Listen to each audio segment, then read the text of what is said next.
Quantitative അനാലിസിസിൽ next ടൈപ്പാണ് oscillator. നിങ്ങളുടെ ടെക്സ്റ്റിൽ മാർക്കറ്റ് ഇൻഡിക്കേറ്ററിൽ 7 ആയിട്ടാണ് കിടക്കുന്നത്. പക്ഷെ അത് ആക്ച്വലി മാർക്കറ്റ് ഇൻഡിക്കേറ്ററിൽ 7 അല്ല. ക്വാണ്ടിറ്റേറ്റീവ് അനാലിസിസിൽ തന്നെ നമ്മൾ മൂവിങ് ആവറേജ്, അത് തന്നെ സിമ്പിൾ എക്സ്പോണൻഷ്യൽ, രണ്ടാമത്തത് മാർക്കറ്റ് ഇൻഡിക്കേറ്റേഴ്സ്, മൂന്നാമത്തതാണ് ഓസിലേറ്റേഴ്സ്. അപ്പോൾ ആ ഓസിലേറ്റേഴ്സ് എന്ന് പറയുന്നതിൽ പലതരം ഓസിലേറ്റേഴ്സ് ഉണ്ട്. സ്റ്റൊക്കാസ്റ്റിക് ഓസിലേറ്റർ എന്നൊരു ടൈപ്പ് മാത്രമാണ് നമുക്ക് പഠിക്കാനുള്ളത്. ഇവിടെ ഒരു സ്റ്റൊക്കാസ്റ്റിക് ഓസിലേറ്ററിൻ്റെ ഫോർമുലയാണ് ഫാസ്റ്റ് പെർസെൻറ്റേജ് കെയും ഫാസ്റ്റ് പെർസെൻറ്റേജ് ഡിയും. ഇങ്ങനെയാണ് ഈ രണ്ട് ലൈൻസ് പ്ലോട്ട് ചെയ്തിട്ടാണ് നമ്മൾ അതിൻ്റെ ഓസിലേഷൻ, അതായത് അങ്ങനെ ഒരു സ്ഥലത്ത് നിന്ന് വേറൊരു സ്ഥലത്തേക്ക് ഇങ്ങനെ മൂവ് ചെയ്യുന്നതിന് ഓസിലേറ്റ് പറയാം. ഈ ക്ലോക്കിൻ്റെ പറയാം, ഈ ക്ലോക്കിൻ്റെ പെൻഡുലം ഒക്കെ പോലെ. അപ്പം അത് പ്ലോട്ട് ചെയ്യാണ്. അതിൽ ഫാസ്റ്റ് പെർസെൻറ്റേജ് കെ കണ്ടുപിടിക്കാനുള്ള ഫോർമുലയാണ് 100 × C-L(n) divided by HN - LN. ആ എന്ന് പറഞ്ഞാൽ വേറെ ഒന്നും ഉദ്ദേശിക്കേണ്ട, നമ്പർ ഓഫ് ഡേയ്സ് ആണ്. എന്നുവെച്ചാൽ സി എന്ന് പറഞ്ഞാൽ ഇപ്പം നമ്മളൊരു 14 ഡേ എടുക്കുകയാണെങ്കിൽ 14ാമത്തെ ഡേ നമ്മുടെ ഷെയറിൻ്റെ ക്ലോസിംഗ് പ്രൈസ്, അതാണ് സി. എൽ എന്ന് പറഞ്ഞാൽ 14 ഡേ നമ്മൾ എടുക്കുകയാണെങ്കിൽ ആ 14 ദിവസത്തിലും നമ്മുടെ ഷെയറിൻ്റെ ഏറ്റവും ലോ വാല്യൂ. എച്ച് എന്ന് പറഞ്ഞു കഴിഞ്ഞാൽ ഈ 14 ദിവസങ്ങളിലും നമ്മുടെ ഷെയറിൻ്റെ ഹൈ വാല്യൂ. ഇത് 14 തന്നെ ആവണമെന്നില്ല, n can be 26, 12, 15, 14 anything. So ഇത്രയേ ഉള്ളൂ. ഫാസ്റ്റ് പെർസെൻറ്റേജ് കെ പ്ലോട്ട് ചെയ്യണം നമുക്ക് ആദ്യം സ്റ്റൊക്കാസ്റ്റിക് ഓസിലേഷൻ കണ്ടുപിടിക്കണമെങ്കിൽ. അപ്പം അതിന് വേണ്ടിയിട്ട് എങ്ങനെയാണ് ഫാസ്റ്റ് പെർസെൻറ്റേജ് കെ കണ്ടുപിടിക്കുക എന്നുള്ള ഫോർമുലയാണ്. സോ 14 ഡേയ്സ് എടുക്കുക, നമ്മൾ ഡിസൈഡ് ചെയ്യാണ്. 14 ഡേയ്സിൻ്റെ സ്റ്റോക്ക് പ്രൈസ് നമ്മൾ എഴുതുന്നു 14 ഡേയ്സിൻ്റെ. അതിൽ 14th ഡേയുടെ ക്ലോസിംഗ് പ്രൈസാണ് സി. ആ എൻറ്റയർ 14 ഡേയ്സിൽ ഏറ്റവും നമ്മുടെ ഷെയറിൻ്റെ ഏറ്റവും കുറവ് വാല്യൂ ആണ് എൽ, ഏറ്റവും കൂടുതൽ വാല്യൂ ആണ് എച്ച്. അത് വെച്ചിട്ട് നമ്മൾ ഫാസ്റ്റ് പെർസെൻറ്റേജ് കെ എന്നത് കണ്ടുപിടിക്കുന്നു, അത് നമ്മൾ പ്ലോട്ട് ചെയ്യുന്നു. ഇനി അതിൻ്റെ ഇതേ ഡേറ്റയുടെ 3 ഡേ മൂവിങ് ആവറേജ് എടുക്കണു, അത് പ്ലോട്ട് ചെയ്യുന്നതിനെ ഫാസ്റ്റ് പെർസെൻറ്റ് ഡി എന്ന് പറയും. ഇനി ഈ രണ്ട് ലൈനും എങ്ങനെ തമ്മിൽ ക്രോസ് ചെയ്യുന്നുണ്ടോ എന്നുള്ള കാര്യങ്ങളൊക്കെ നോക്കിയിട്ടാണ്. യൂഷ്വലി ഇത് രണ്ടും 2 ലൈൻസ് ആണെങ്കിലും പലയിടത്തും ഇത് ലൈൻ ക്രോസ് ചെയ്യും ഈച്ച് അതർ മെനി ടൈംസ്. പക്ഷെ നമ്മളിതിന്ന് ഇൻഡിക്കേഷൻ എങ്ങനെയാണെന്ന് വെച്ചാൽ, ഇന്റർപ്രിട്ടേഷൻ എങ്ങനെയാണെന്ന് വെച്ചാൽ, a buy signal is signalled when oscillator moves below 20 and crosses above 20.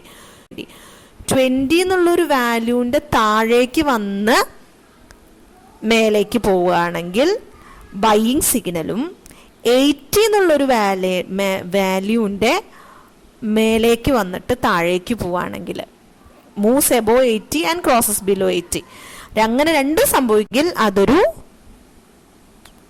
Cell സിഗ്നലും. അപ്പം അത് അങ്ങനെയാണ് നമ്മൾ ഒരു ഓസിലേഷൻ കാൽക്കുലേറ്റ് ചെയ്യുക. അപ്പം ഇത് ഇത്രയേ ഉള്ളൂ. ഒരു ഓസിലേറ്റർ എന്ന് പറഞ്ഞാൽ നമ്മൾ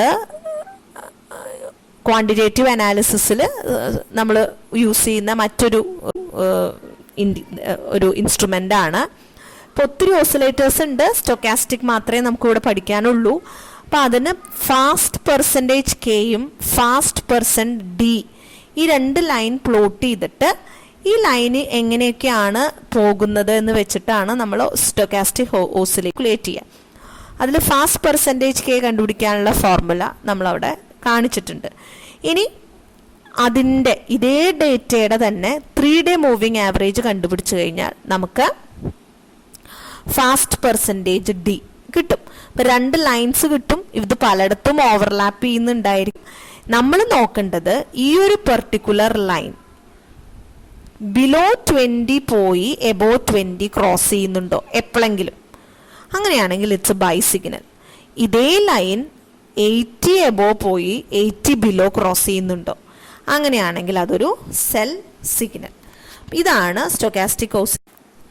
നെക്സ്റ്റ് ഒരു തിയറിയാണ് മോഡേൺ പോർട്ട്ഫോളിയോ തിയറി, അല്ലെങ്കിൽ portfolio management theory, MPT, Markowitz theory എന്നൊക്കെ പറയും. അപ്പോൾ ഇത് നമ്മൾ പറഞ്ഞല്ലോ, റിസ്കിൻ്റെ കേസും കാര്യങ്ങളൊക്കെ പഠിച്ചു വന്നിട്ടാണ് നമ്മൾ ടെക്നിക്കൽ ഫണ്ടമെൻ്റൽ അനാലിസിസിലേക്കൊക്കെ വന്നത്. സോ ഈ മാർക്കോവിറ്റ്സ് അല്ലെങ്കിൽ മോഡേൺ പോർട്ട്ഫോളിയോ തിയറി എന്താണെന്ന് നോക്കുന്നതിന് മുമ്പ് അത് അസംഷൻസ് നമുക്ക് നോക്കാം. ഈ മോഡേൺ പോർട്ട്ഫോളിയോ തിയറിയുടെ അസംഷൻസ് 6 അസംഷൻസ് ഉണ്ട്. ഫസ്റ്റ് എന്ന് പറയുന്നത് ഇൻവെസ്റ്റേഴ്സ് റാഷണൽ ആണ് and they behave in a manner to maximise their income. അതാണ് ആദ്യത്തെ നമ്മുടെ ഒരു അസംഷൻ. വളരെ റാഷണൽ ആയിട്ടുള്ള ഇൻവെസ്റ്റർ, യുക്തിപൂർവമായി ചിന്തിക്കുന്ന ഇൻവെസ്റ്റേഴ്സാണ്. അവർ ഇൻവെസ്റ്റ് ചെയ്യുന്ന എമൗണ്ട് മാക്സിമൈസ് ചെയ്യണം എന്നേ അവരുടെ ആഗ്രഹമുള്ളൂ. Investors have access to fair and correct information on risk and return. റിസ്കിനെയും റിട്ടേണിനെയും കുറിച്ചിട്ട് എല്ലാ ഇൻവെസ്റ്റേഴ്സിനും ഒരേപോലത്തെ ഇൻഫർമേഷൻ അവൈലബിൾ ആണ്. സത്യസന്ധമായിട്ടുള്ള ഫ്രീ ആയിട്ടുള്ള ഇൻഫർമേഷൻ അവൈലബിൾ ആണ്. Markets are efficient and absorb information quickly and perfectly. എല്ലാ ഇൻഫർമേഷനും മാർക്കറ്റ് തന്നെ അബ്സോർബ് ചെയ്യുകയും അത് മാർക്കറ്റ് തന്നെ റിഫ്ലക്റ്റ് ചെയ്യുകയും ചെയ്യും. 4. Investors risk averse and try to minimise the risk and maximise return. Risk കുറച്ച് റിട്ടേൺ കൂട്ടുക എന്നതാണ് എല്ലാ ഇൻവെസ്റ്റേഴ്സിൻ്റെയും ഉദ്ദേശം. Investors base decision on expected returns, variance or standard deviation of this returns from mean. റിട്ടേണും എക്സ്പെക്റ്റ് ചെയ്യുന്ന റിട്ടേണും ആ റിട്ടേണിൻ്റെ ഡീവിയേഷൻ റിസ്ക് കൊണ്ടായിരിക്കണം ഉണ്ടായിരിക്കണേ. അപ്പോൾ അതിൻ്റെ വേരിയൻസ്, അതിൻ്റെ ബേസിലാണ് ഒരു ഇൻവെസ്റ്റർ ഡിസിഷൻസ് എടുക്കുക എന്നുള്ളതാണ് 5. Investors prefer high return to lower return for a given level of risk. ഒരു പെർട്ടിക്കുലർ ലെവൽ ഓഫ് റിസ്കിന് ഹൈ റിട്ടേൺ ആണ് ലോവർ റിട്ടേണിനെക്കാട്ടിലും ഇൻവെസ്റ്റേഴ്സ് പ്രിഫർ ചെയ്യണത്. ഇത്തരം 6 അസംഷൻസിൻ്റെ പുറത്താണ് മോഡേൺ പോർട്ട്ഫോളിയോ തിയറി അല്ലെങ്കിൽ മാർക്കോവിറ്റ്സ് തിയറി ഉള്ളത്. ഇനി എൻ്റെ ഒരു ഗ്രാഫ് നോക്കാം. നമ്മൾ number of Stokes in A portfolio, standard deviation അല്ലെങ്കിൽ റിസ്ക് അല്ലെങ്കിൽ റിട്ടേൺ, ഇതിനെയാണ് നമ്മൾ പ്ലോട്ട് ചെയ്യുന്നത്. അപ്പം നമ്മൾ പറയാണ് ടോട്ടൽ റിസ്ക് നമ്മൾ എന്താണെന്നാണ് പഠിച്ചത്? സിസ്റ്റമാറ്റിക് ആൻഡ് അൺസിസ്റ്റമാറ്റിക് കൂടിയതാണ്. സോ ഈ സിസ്റ്റമാറ്റിക് റിസ്ക് അല്ലെങ്കിൽ മാർക്കറ്റ് റിസ്ക് ഡൈവേഴ്സിഫൈ ചെയ്യാൻ പറ്റില്ല നമ്മൾ പഠിച്ചുല്ലോ. അപ്പോൾ ഏതൊരു ഇൻവെസ്റ്ററും ഈ 0 തൊട്ടിട്ട് ആ അൺഡൈവേഴ്സിഫയബിൾ അല്ലെങ്കിൽ മാർക്കറ്റ് റിസ്ക് എന്ന് പറയുന്നുണ്ടല്ലോ, അത്രയും റിസ്ക് ഏതൊരു ഇൻവെസ്റ്ററും എടുക്കേണ്ടതാണ്. ഇനി അതിൻ്റെ മേലെയുള്ളതാണ് അൺസിസ്റ്റമാറ്റിക് റിസ്ക്. ഈ അൺസിസ്റ്റമാറ്റിക് റിസ്ക് എന്ന് പറയുന്നത് അതാണ് ഡൈവേഴ്സിഫൈ ചെയ്യാൻ പറ്റുക. ആ റിസ്ക് എലിമിനേറ്റ് ചെയ്യും ബൈ ഡൈവേഴ്സിഫിക്കേഷൻ. അപ്പം അതാണ് നമ്മൾ ആ ഗ്രാഫിൽ കാണുന്നത്. അപ്പം ഈ ഗ്രാഫ്, ആ ഒരു കർവ് എഫിഷ്യൻറ്റ് ഫോറൻറ്റിയർ എന്ന് പറയും.